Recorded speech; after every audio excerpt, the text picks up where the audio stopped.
Welcome to The Self-Led Woman. This is a podcast about emotional eating, the experiences that shape our relationships with food, and the path back to self-leadership. These conversations go beneath behavior, held with deep respect for the wisdom of the body and the ways it learned to cope, adapt, and survive.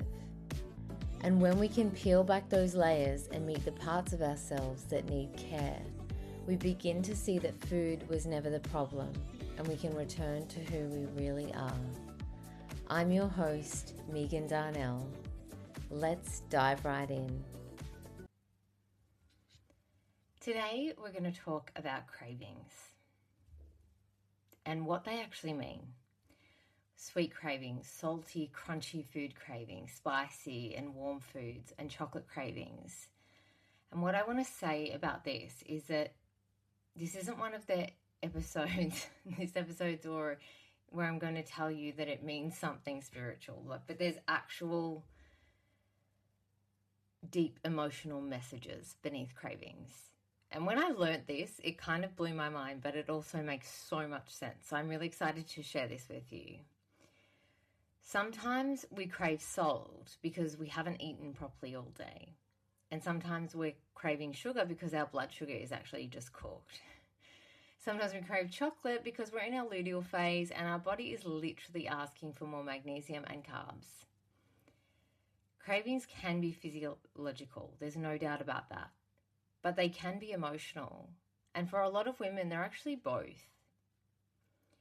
So what I want to offer you today is a new way to look at cravings that doesn't shame you, doesn't moralize food, and doesn't turn this into a problem to fix, because cravings aren't random. They're information. And your body or your cravings are never trying to sabotage you. They're trying to regulate you. So many women have been taught to interpret cravings as weakness, and cravings are proof that you're not disciplined. Like, this is the message that we're fed, no pun intended. Or that you can't be trusted around certain foods, or that you have no self-control. And this is a really damaging belief that women carry, or that we have been given. But they're actually a nervous system strategy. They're not a flaw. And cravings are often our system reaching for the fastest form of relief. And the reason that this matters is because if you treat cravings like a discipline issue, you will respond with more control. And more control simply just creates more pressure in your system. Pressure is one of the biggest triggers for emotional eating. So you'll end up in this loop of like craving, then control, then restriction, then pressure in your system. Then you'll eventually snap, and then you'll feel guilt afterwards, and then you'll repeat the process. And the whole time you'll think that the issue is a craving, or you'll have these beliefs around willpower or discipline. But this is the issue. Like, the issue is that the relationship you've been taught to have with it is the unhealthy part of it. So we'll start with sweet cravings, because I find that for women, this is such a big one. It has been for me historically. Sweet cravings can be blood sugar dysregulation, or from undereating, or not eating enough protein or carbs, or not having enough sleep, or you're in your luteal phase right before your cycle starts, or you're really stressed. And all of that is important to note, but emotionally, sweet cravings point to something else. Sweetness is symbolic for us. It's comfort. It's softness. Sweetness is love. For a lot of women, craving sweetness is not actually about the sugar. It's about the feeling. It's the nervous system reaching for relief, safety, care, tenderness, or warmth. And I see this constantly with women I work with.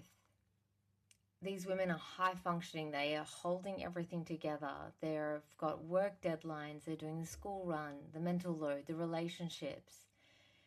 And in the night, at night she's standing in the kitchen at 9 p.m. eating something sweet, not because she's hungry, but because she finally needs something for herself after taking care of everything and everyone else all day long. And sweet food gives us that quickly, that feeling. It's the nervous system saying, can I have one moment of being held? When she's just been holding everything and everyone else. And also, sweetness or cravings for sweetness can point to women who didn't grow up with a lot of emotional sweetness. They may have grew up with love that was conditional, or it was tied to you being good, or being easy, helpful, or not crying, not making a fuss, not needing things. So as adults, sweet cravings become the substitute for the love that we're craving, for the sweetness. And if we never received what we needed as a child, not to say that you didn't receive any sweetness, but if you didn't get your needs met, then of course it's going to feel like there's a deficit. Your system is so intelligent and it's just trying to get your needs met. That's why emotional eating exists. So sweetness equals love, essentially. That's what you're craving. If we move on to salty and crunchy foods, which is also another craving that is super common. You might go for the chips or the crackers or the popcorn or the nuts. Anything crunchy. This one is huge. And again, this one really made a lot of sense to me when I learned about it. Salty and crunchy cravings are often linked to unexpressed anger and frustration, or resentment or tension. This is the kind of tension that we are carrying when we are swallowing the things that we really want to say. When you're being the one that says, I'm just going to take the high road. That person said something and that didn't sit well with me, but I'm not going to engage with that. You're being the bigger person. You just say, it's fine. I'm just going to be the bigger person. What you're not saying, what you actually mean, it feels too risky, or you're afraid that it will cause tension or a loss of connection in the relationship. The crunch on the food, that's tension relief. You're able to clamp down on something, to bite it, to break it, to snap something. That feeling that you get to move through you when you get to crunch these foods, it's helping you to release that frustration. And this is one of the fastest ways that the body can discharge frustration without actually having any confrontation. And it makes so much sense. And most women are taught that it's not okay to be angry. It's not okay to be safe. It's not okay that, anger isn't safe. And then we get messages like, don't be dramatic, don't be a bitch, don't make a fuss, be nice, be a good girl. So our anger doesn't disappear just because we decided to take the high road. It just goes underneath, it goes underground. It becomes tension. It stays in your jaw, your jaw's tight, or there's shoulder tightness or neck tightness, or you've got pressure in your chest. And then at night it becomes chips or whatever you choose. And that's not you being out of control. Also, I will say the salt. Salt is regulating. So there's two reasons. Obviously, we're being able to crunch out that frustration, that anger, that resentment, but we're also getting something that helps to regulate our nervous system. But your nervous system is also choosing the crunch to help you move through something, to be able to express it. But if you continue with the people pleasing, or the not speaking up. And this isn't easy, guys. So many people go, just stop people pleasing or use a script to set boundaries. If your body does not feel safe in doing that, it's not going to stick. You often need to do some healing work so the parts of you that have been people pleasing or keeping quiet know that they don't have to do that anymore. It's not as simple as I'm just going to be a better communicator. I'm just going to learn how to set boundaries. If you've been a people pleaser or a good girl your whole life, your body won't even connect to your own boundaries. Like, that does take work. I'm not going to sit here and pretend that it's easy, because it's not. For people who've been in this loop forever, it's not. So just something to be aware of. Now let's move on to spicy cravings, chili. Spicy cravings are really interesting because spicy equals stimulation. It can represent aliveness or intensity. And spicy cravings will show up when a woman might feel bored, flat, numb, stagnant, or when life feels too predictable. There's not enough excitement. There's maybe too much control going on. And it feels too safe in a way that can feel suffocating. And that's the part that's important. A lot of women live lives, and this good girl template comes into this too, that we've been running for 20, 30, 40 years. They have lives that look good on paper, but internally something feels dull, like they're not being able to feed that part of themselves anymore that craves excitement. And something can feel muted or numb, and you just feel like you're going through the motions. But spice can be a way that the system tries to create sensation, to feel something and wake up and feel alive. And it can also be linked to craving change or risk. And this doesn't have to be some big, scary, risk-taking behavior. It can be just something that feels risky to you, or something that, just you're craving some excitement. You might be someone that's so high functioning, but you put everybody else first, and, your family, your job, your partner, whatever it is, and you go, but you never actually stop to feed that part of yourself anymore. Again, no pun intended. But see what I mean? These things are, you're being fed in a way where you're not getting fed elsewhere. And that's what emotional eating is. And when our system has been craving stimulation because our emotional world has been suppressed for a long time, spicy food gets to give you that. In a way, it's some stimulation there. Pretty interesting, hey?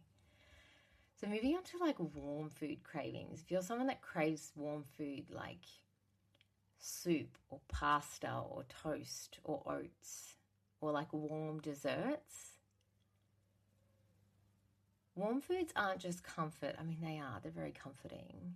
But they're emotional warmth. Warm foods are craved when you feel perhaps lonely or unsupported or emotionally cold inside. Or like the sweet foods, it could be something that you didn't receive as a child. So that feels like there's maybe a deficit to a part of you, which drives you to want to eat warm foods. And it might not be because you have people around you or you don't have people around you, but it's because you don't feel met. You don't feel held. See, warmth in foods, it mimics being held. Like imagine you're a baby and you're being held. You're feeling the warmth of being held, the body heat. Maybe you haven't felt held in a really long time, like truly held and truly seen. So there's no space for you, or a part of you feels like there's no space for you to actually just soften and relax into that. It's very subtle.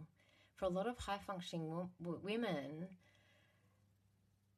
the loneliness isn't obvious. They might have very full lives, but because they're so high-functioning, they're always the ones that say, yeah, I've got this.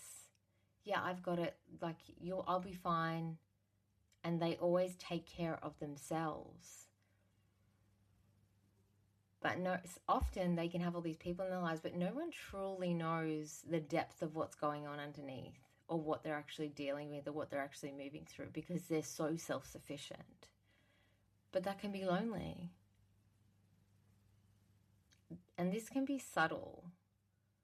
Like when we're carrying everything alone, warm food just becomes the substitute for the warmth you don't know how to ask for, because you never have before. You've always been so independent. So again, emotional eating is not about food. It's about unmet needs.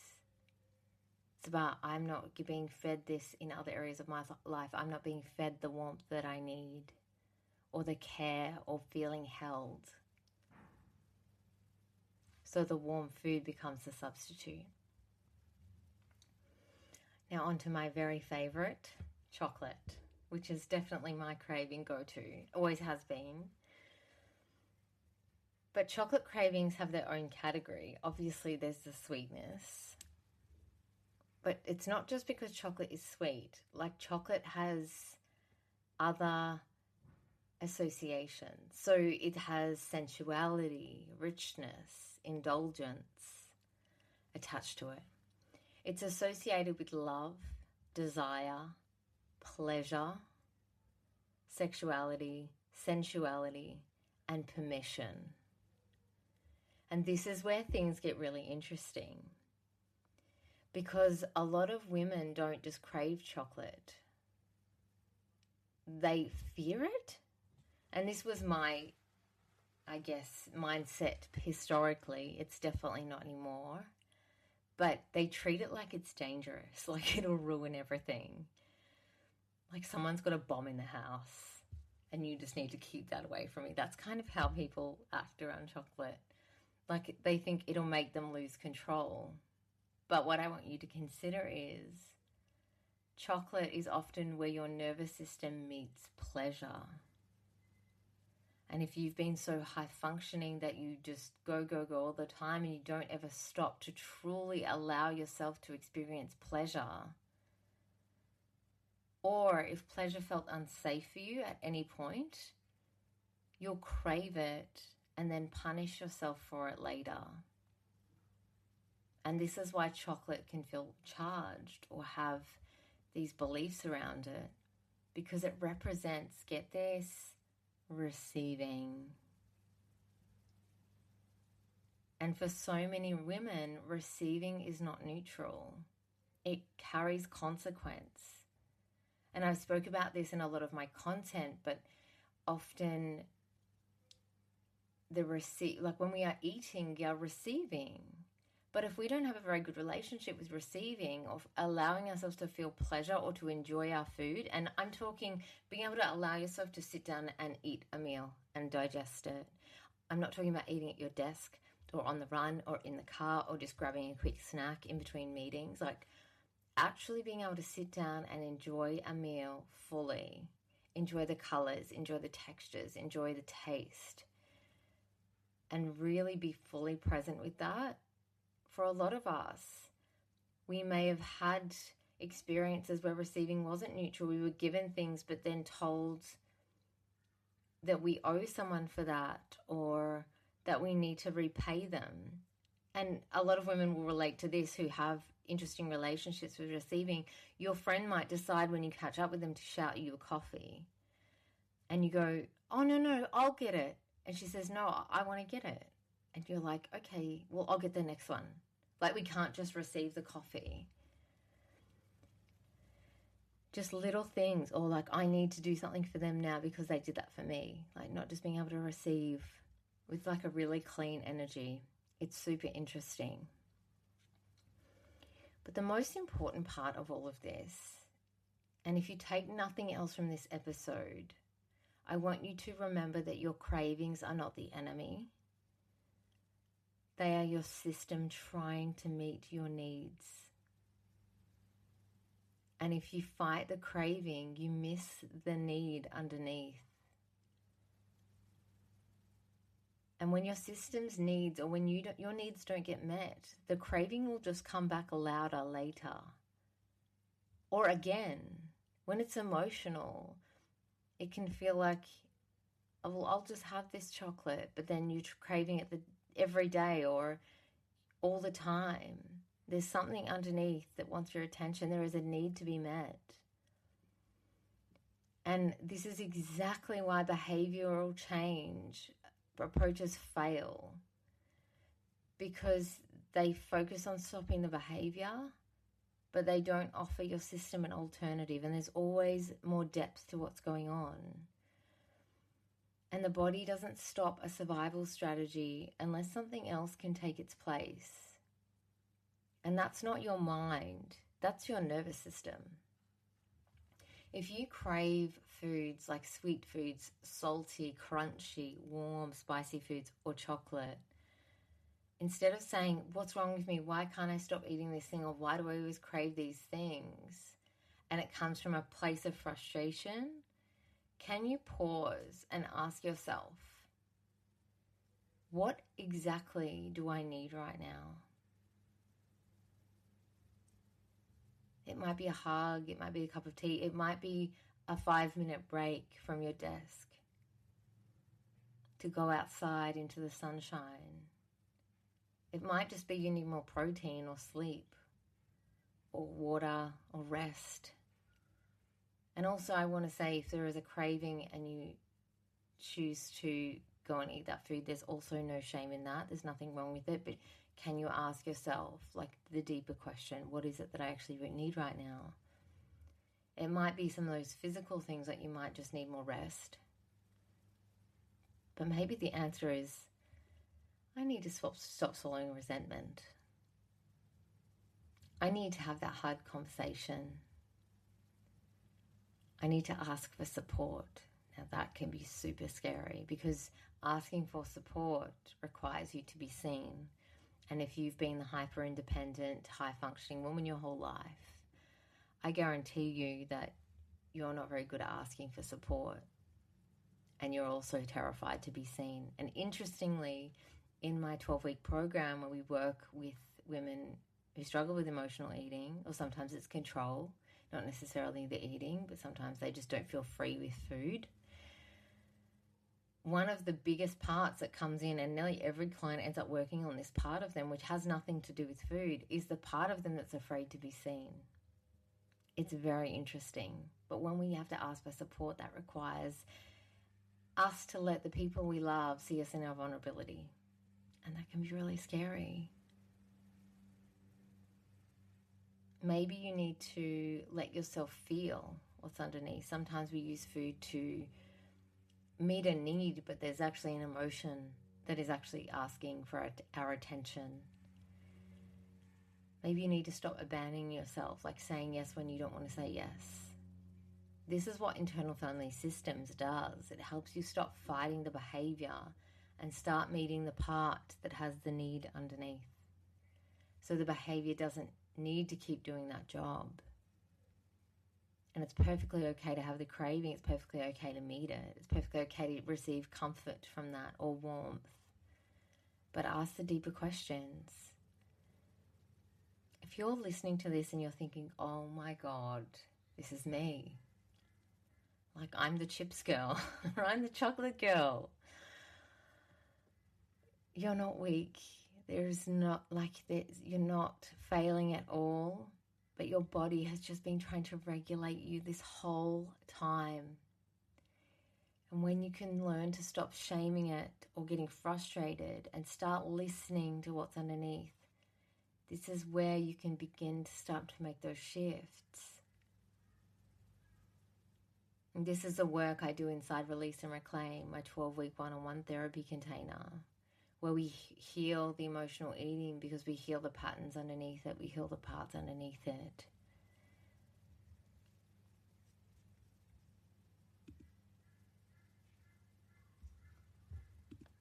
No, this podcast is for education and reflection only. It is not a substitute for therapy or healthcare. If this episode brought things up for you and you need support, please reach out to a trained therapy practitioner or health professional in your area. Thank you so much for listening. If this episode resonated, please follow or subscribe to the podcast, leave a review, or share it with someone who might benefit from hearing it. You can also connect with me on Instagram at Megan Darnell Therapy. If you share the episode or want to let me know what landed for you, you're always welcome to message or tag me. I love hearing from you guys. Until next time, I'm Megan Darnell, and this is The Self-Led Woman.